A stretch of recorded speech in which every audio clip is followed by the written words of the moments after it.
Hello, people. Good evening. A little bit earlier here just to see if everything is okay. Let me focus the mat. Otherwise, you guys don't see what matters. I don't think you're here to check my hair. Maybe you might want to check Dania's hair, but not mine. Let's wait a minute more, people, and then we start. Just to check.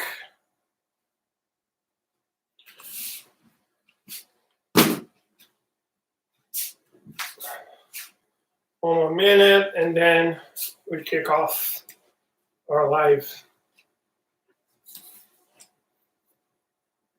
A gente está muito com compreensível também.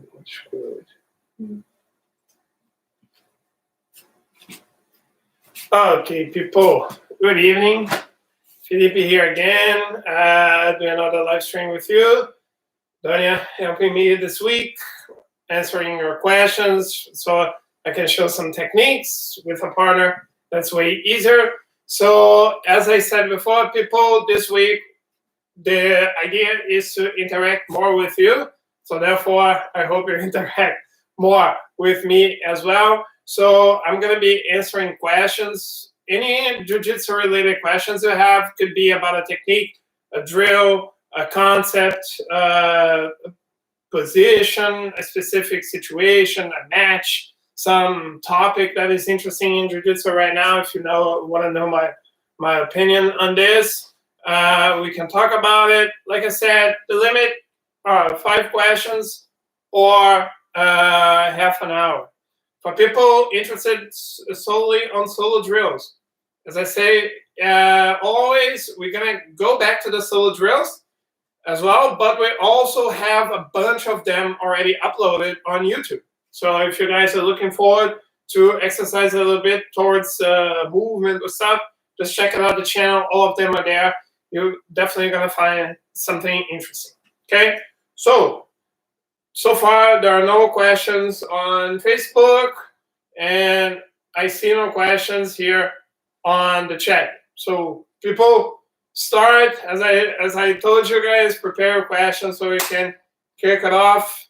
As I said, I can only interact with you if you guys also interact with me, so help me out. Anything on your mind, any position that you want to see, any technique, any concept that you have questions about, I'm sure you. If I have questions, you guys have questions. Daniel, do you have any questions? Yes, I also always have questions. Okay, so while you think about some questions to ask, Daniel? I can ask mine? Sure. Thank you. I was wondering, what do you prefer? Gi or no gi matches or fighting, training? Overall, so you ask, right? So what do I prefer, gi or no gi? For me, it's a tricky question. It's always a controversial thing. But you're personal. Yeah. So to be honest, I don't like to divide stuff that much. I think that everything is Jiu-Jitsu, just different aspects of the same thing. So when we talk about gi and no gi, as you can see in the schedule that we built, which is no longer that important right now, the schedule is divided between gi and no gi in a balanced way because I see benefits on both. So I think, for example, no gi is better for your movement and your attacks because it's way harder to get an armbar in the no gi, for example. People can defend by just slipping out of a position because it's way faster. It's a lot to do with scrambles. So I think for movement and attack is better. And gi, I think that is better for your defense because it's harder to defend since people can control you easier because they can grab sleeves, collar, fabric, and they can control you better. It's lower, so for the defense is better. And also for the technique, since you have more options of attack, you have a lot more options of stuff to do, guards and stuff. You develop your technique a little bit better. So I think a bit of both is good. Personally, I think I am better at no gi than I am at gi because I play the same way. So I don't rely on grip so much. So I would say that between gi and no gi, I like both. I think both are important to learn. I think I'm better than no gi, but I think to begin, for a beginner, I think gi is better to learn. It's a slower game, doesn't rely so much on scrambles. So I think gi is better. And you have a less injury rate as well. Okay? Thank you. Okay, Mihai has a question. Gi open guard passing. Do you have a sequence of passes you like? For example, if knee slice doesn't work, I know I can try a long step. Okay. So lay down there. All right, Mihai. So good question. So I'm going to say personally what I think about guard passing. I like to pass the guard on my knees, but especially with open guard, that's a little bit harder. Why is that? Because when we talk about open guard, let's say that I'm here with Dania, and Dania has the control of my sleeves, and she steps on my bicep. At the moment that this happens, I'm forced to stand up, and now the game changes, and I'm going to be on my feet, trying to break her grips and working like this. So what is important when we talk about guard passing in general? It's like everything else, it's combining positions. So as you use as an example, if I go for the knee slide and she's blocking, I can switch and go for the long step as you meant. But we have many other aspects. For example, a lot of people start with the toreando because the toreando is easier to get. I mean, it is easier to control your partner's pants, all right? And it is a safer situation because you're basically controlling the legs. But as I said before, if I try the toreando alone, it's going to be complicated because at the moment that I start passing, I'm going to have my opponent framing. So things that are interesting to combine. Switching side to the side is a good thing. So we were doing this exercise, the cartwheel, all right? So this is a good thing to have. If you're always putting your opponent in a defense situation, you're going to have a good chance to pass. So combining both sides is very important, not insisting on one. As we were doing the solo drills, we were doing a situation in which I was passing here and switching to the other side. So if I manage to get this is a very good sequence to have. So going from one side to the other side, changing perspectives is very good. If your opponent gets focused on one thing, it's easier for your opponent to defend. All right, so make your opponent worry. But one thing that the Mendes brothers do really well, and I think is very good, is to combine the toreando with leg drag. So for example, I go here and I know that my opponent will start blocking. So instead of trying to pass here where my opponent is framing and probably will get to either hip escape or to block my pass, I can simply step to the side, and now I already put my opponent in a leg drag position, which gives me a safer and more, and like, how can I say, guaranteed way to pass. So what I did here was like a lot of the stuff that we do in guard, for example, or when we're attacking. I switch from one to the other. So what is important is for you to be active, all right? Because one thing that I was doing really wrong when I was actually recently is I was getting a situation like a sweep, and I was stopping, and my opponent was having the time to re-guard or reset the grips, and this is pretty bad. So if, for example, if I'm here with Dania's doing guard, let's say she's controlling my sleeve, and so if I start passing here, if I put her in a defense situation and start connecting with something else, I'm gonna have a way better chance of getting my position of getting my control. If I'm putting my opponent always in a difficult spot, I have a way better chance to pass. So as I said, knee slice with a long step is a very good combination. Personally, one of my favorites. Toreando, one side to the other, that's very important. Toreando with the leg drag, it's a very good pass. And now since I like to pass with the pressure, I like to combine the over-under with double under and long step. So lay down again, Dania. So now I'm going to put a little bit of pressure because it's what I like to do.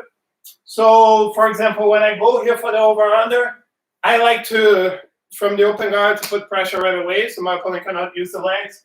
So if I go here for the over-under, I start getting some options. If my opponent starts using the leg a lot, I can swim and get the the double under, or as I start smashing, I start to turn my body towards my opponent, and now I'm gonna end up in the position that you were asked on Monday, that I always put you inside and start passing here with the long step. So those are positions that I like to connect a lot, and some combinations that are going to be interesting for you.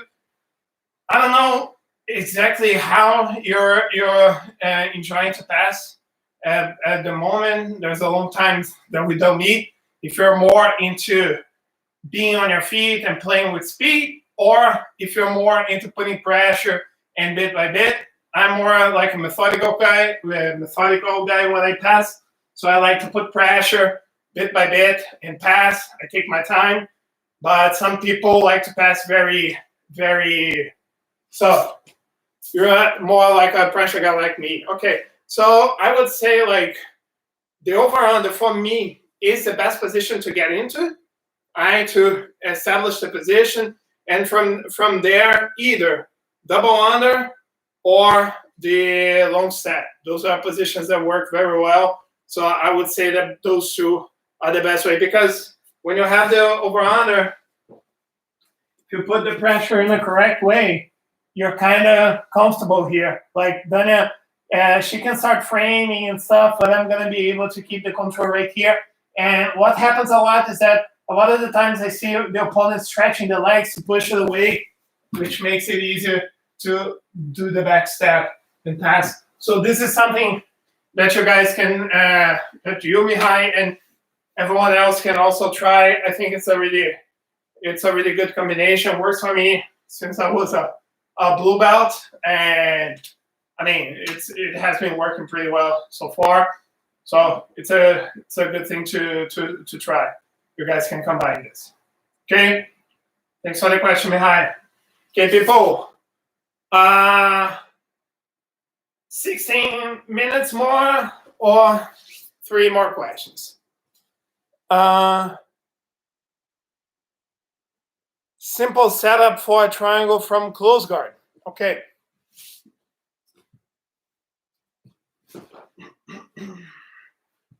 Let's see. Okay, so we can see each other here well. So, people, when we talk about close guard, when we talk about triangle, the idea is basically having one arm in or one arm out.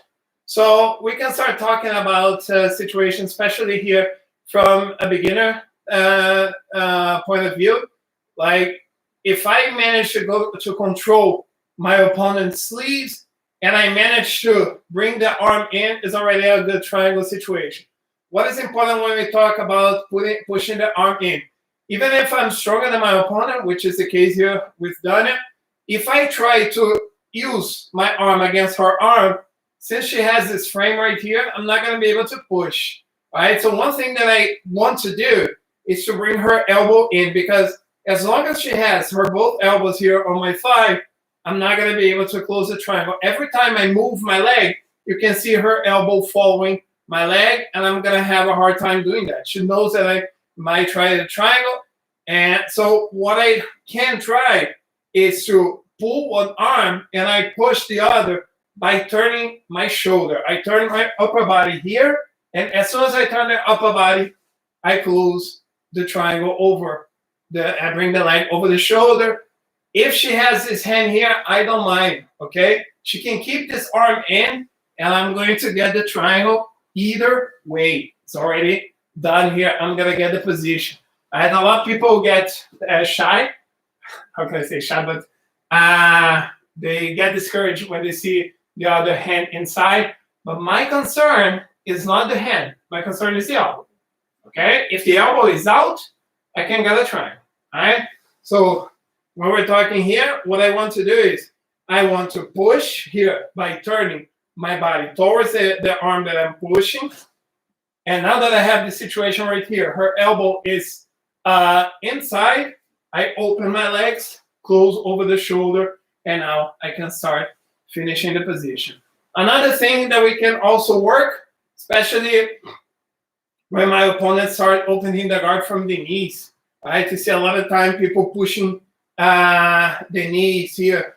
No, just pushing the knees with the hand, with the elbow. Sometimes we're gonna have the situation in which I can just throw the leg, or especially with the elbow, especially when she tries here with the elbow, I can bring the knee in and close the triangle also. And the last one I like to talk about is this one where my opponent's not actually doing anything. She has a control here on my body. I control the sleeve, control the collar, and I'm going to hip skate, always watching the direction of my grips. Okay, this is not so simple, but it's really effective. So I have the control right here. I'm going to hip skate, and I'm going to bring my shin over her elbow. Okay, I'm going to keep the grip on the sleeve, on the collar, and I'm just going to hip skate all the way to the other side, throwing the leg over and closing my triangle. I'm going to do it to the other side. So she is framing, control the sleeve, control the collar. I hip skate, and I use my shin to push her elbow away. As I hip skate back, I'm already closing the triangle and finishing. Okay? So I can either push her arm by using my upper body, boom, triangle. If she tries to open my guard by pushing the knee here, I can start throwing my leg over and getting the triangle if she's not careful enough.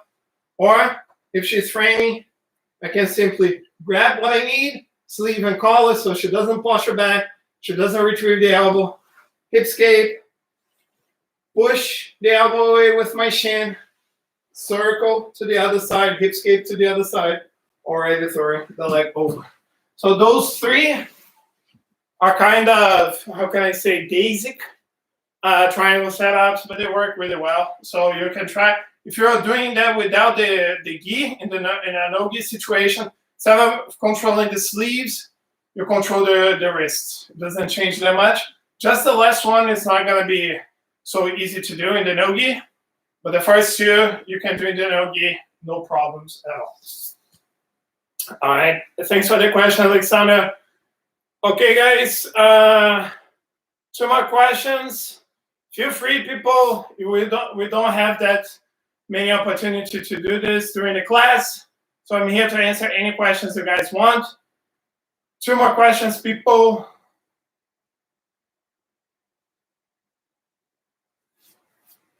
Gonna drink water as usual. Let's go on. 2 questions. Could be anything jiu-jitsu related.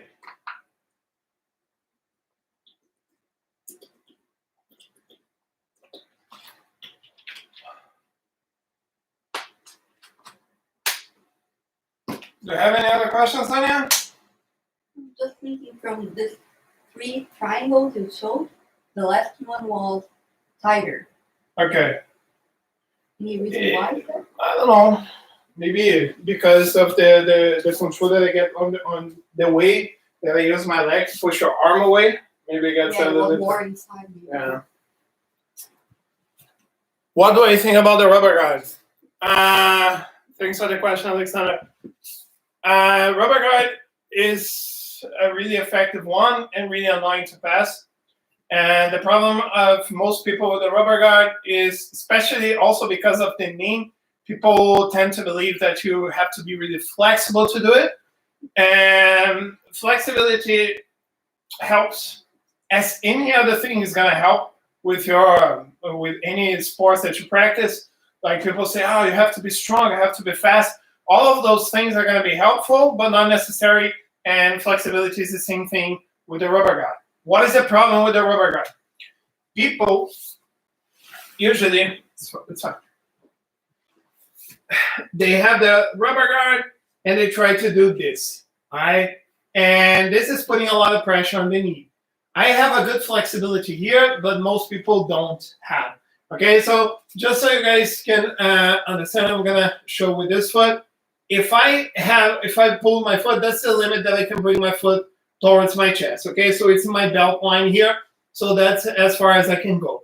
If I turn my hip, bring my knee to me, and bring my foot, it's already close to my shoulder. So that gives me a lot of control.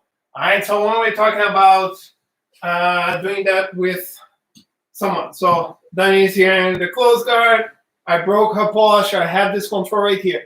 If I try to bring my foot here, I might get this, but I get to have this position because I am a flexible person on my knee. All right, so not everybody is, and if you have a position that doesn't work for everyone, normally it's not a good position. So what is important when we talk about the rubber guard? The leg that I'm bringing over my opponent's shoulder, and that's the goal of the rubber guard, is controlling the shoulder, right? On the same side that I'm using the rubber guard, I'm going to hip skate, and I'm going to bring my knee all the way up. Okay, now that I bring the knee all the way up, I'm going to swim under my leg, and now I'm gonna have this control right here, okay? And as soon as I have this control, now I have a bunch of options to attack Dania here. Try to posture up, Dania. Dania is having a really hard time doing this, and especially if she tries to posture up by bringing the hand on the floor. Now, answering your question, your first question, I can go for a try. Right? If she stays here, in which I have this situation, I can start pushing the head, going for omoplata as well. Already have the position. If she tries to come back to defend the omoplata, I can go for a gogoplata here as well. So, rubber guard is a very effective position. All right? And again, flexibility is going to help, but flexibility is going to help with most guards, all right? This is the thing. But you don't have to be flexible to do the rubber guard. You just have to know how to do it, all right? So what is important, again, it's not to bring your foot all the way here, okay, like I am able to do. Maybe Dania isn't. I have no idea, all right? It's to hip skate and hug your knee.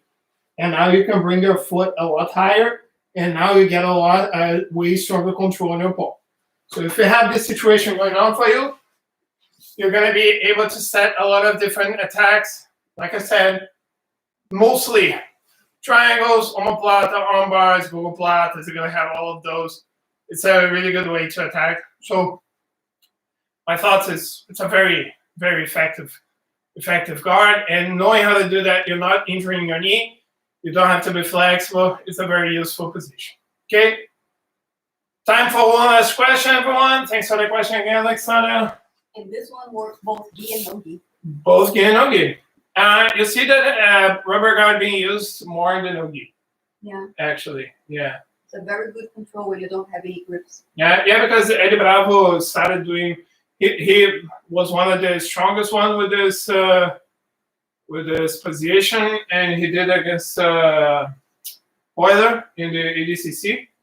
It was 2000. You can check that match between Eddie Bravo and Euler in the ADCC. I think it was 2003, and where he shocked the world with rubber guard. Back then, we didn't have so much YouTube as we have now, so people didn't know about that much about that guard, and he did it in a very effective way. So it's a very interesting match, but you see more in the no-gi, but it works both ways. People, 5 minutes, one more question. If you guys have no questions, then we can wrap it up. But I would very much appreciate if you guys ask one more question so I can go home with a sense of job done. Just one more question, guys. I'm gonna wait 2 more minutes, and I'm gonna keep it in an awkward silence so you feel obligated to ask the question. 2 minutes, people.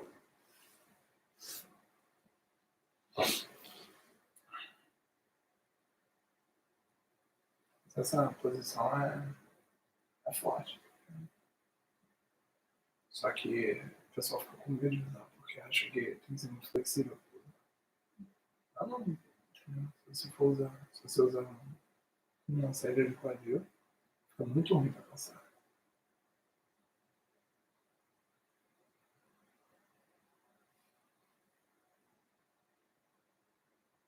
One minute more, guys. You have one more question to ask, otherwise.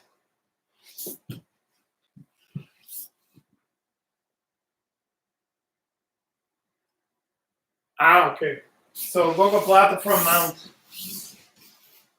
I can see that Dania didn't make so many friends during her time on the mats. All right, hi. Okay. So guys, I'm gonna show how I like to get the gogoplata from the mount. So what I do most of the times here, I'm going to show both sideways and forward so you guys can see what I mean.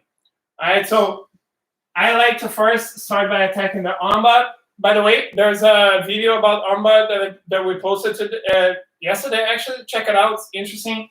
So I have my opponent's arm control. I go for the ass mount, end up in the armbar. This happens, okay?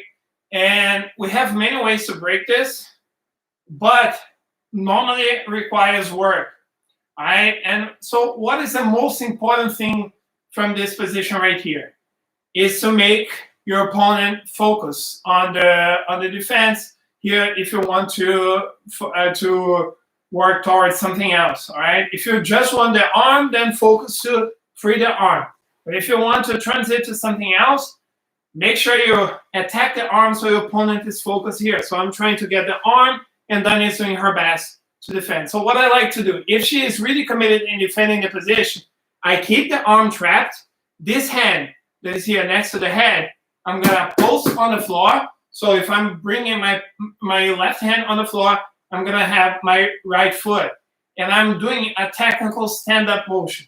So I'm going to elevate my hip, and I'm going to turn towards my opponent. And now I already have my shin on her throat. As I have the shin on the throat, now it's two options. I either lean forward and I get the choke, or go behind the head and I get the position. So it's basically just I have the armbar, hand on the floor, foot on the floor, technical stand up, boom, get the submission. All right, I'm going to show forward as well. So, from Mihai was asking from the mount, I like to set the gogoplata from the armbar. So I have the armbar, have the position, then is defending. She is here having this situation where she's defending the arm as she should. So instead of focusing on the arm that much, I'm gonna try to transit to something else. I'm gonna keep working on the arm so she keeps focusing on the defense. But in the meantime, in my mind, I want to get something else. So if I have this situation here, if I here have the left hand close to the head, this one's then I'm gonna bring on the mat, right foot, so I can do a technical stand-up motion. So hip comes up, I bring my hip back, and now I have my shin over her throat. I lean forward, get the choke, or behind the head, pull the head to me, and I get the gogoplata. One other situation that I get is when happens more with beginners, people that hug you from the mount.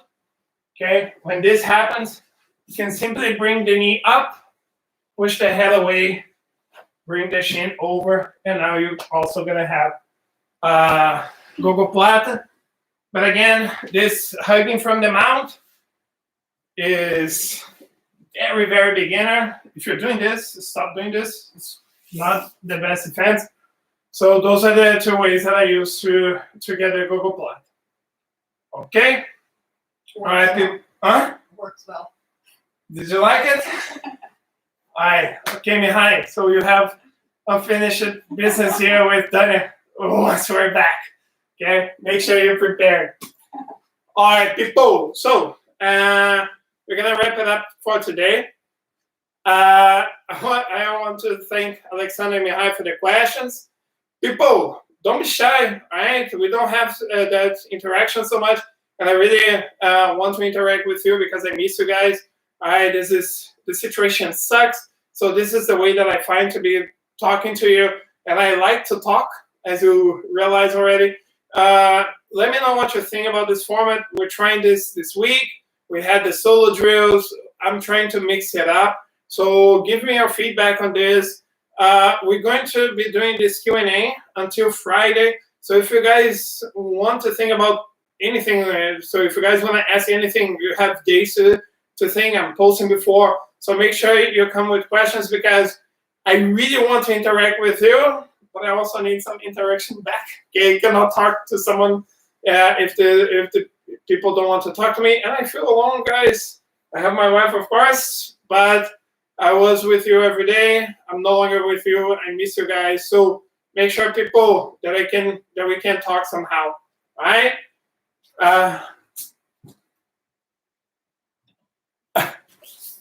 Nice that you enjoyed. Okay, people. See each other tomorrow at 7. Same thing. And if you guys have any questions, write on Facebook, and I'm going to answer them as soon as the video starts. Okay? Thank you very much, Dania. Again, thank you everyone for participating. See you guys tomorrow. Have a good evening. Bye-bye.